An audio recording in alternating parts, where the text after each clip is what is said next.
I once thought my 40th birthday would be one of the most memorable days of my life. And it was, but not in the way I had hoped.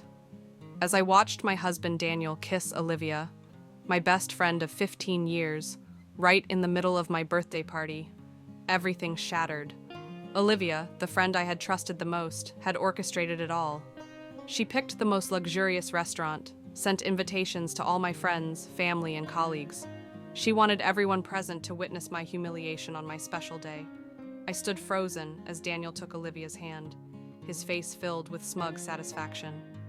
"Anna," he began, "you've been a wonderful wife, but sometimes love finds us in unexpected ways.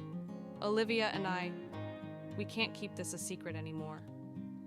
The room fell into an eerie silence. I felt my mother's hand tighten on my shoulder, trying to lend me strength. But I didn't need pity. I refused to be the tragic victim in their little performance.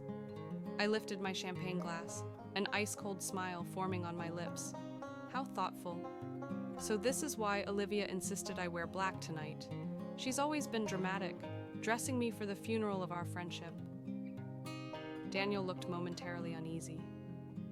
Olivia forced a confident smile, but the flicker in her eyes betrayed her. Around us, guests shifted awkwardly, some offering nervous laughter, while others turned away in shock. I calmly removed my wedding ring and placed it on the table. "You'll regret this," I said, my voice soft but unwavering. "That's not a threat, it's a promise." Then I turned and walked out of the party, leaving chaos in my wake. They thought this was my downfall? No, this was only the beginning. I didn't cry. I didn't drown myself in alcohol. Instead, I disappeared, at least in the eyes of the world. I rented a small apartment on the other side of the city, using my mother's maiden name. I needed space to think, to plan.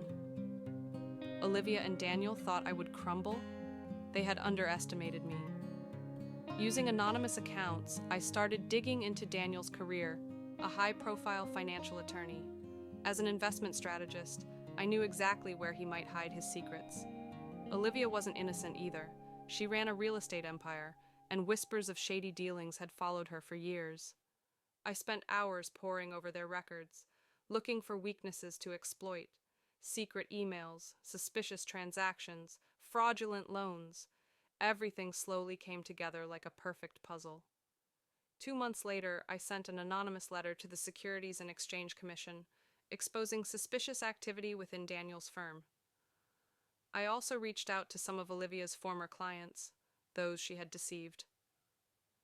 A few minor news articles surfaced, but I remained silent, and that silence made them more nervous than anything else.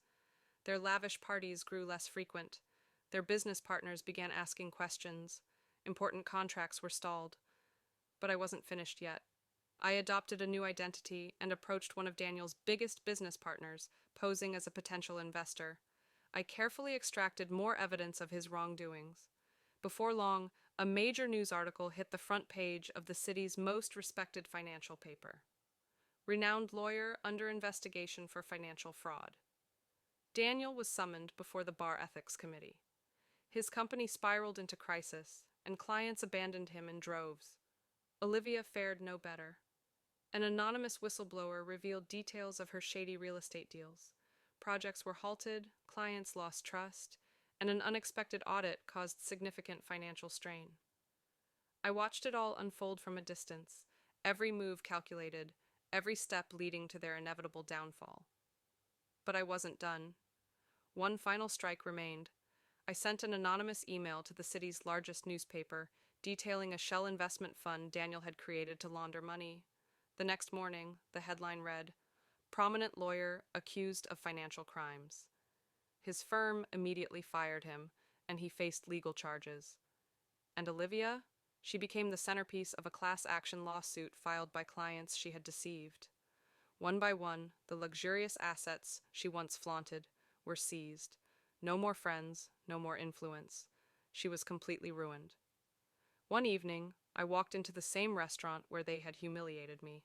But this time, I sat in the VIP section, while Daniel and Olivia, now mere shadows of their former selves, kept their heads down, avoiding my gaze. I lifted my glass and took a slow sip of champagne. How does it feel to hit rock bottom? I mused, smiling as I walked away, leaving behind the two people who once thought they could destroy me.